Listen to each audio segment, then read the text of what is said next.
Eyvallah. Apuço valla ben mesele.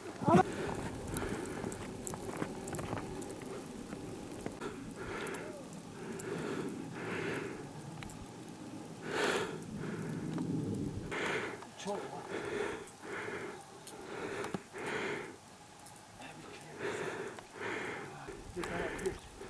Git hava Allah'a git. Git hava.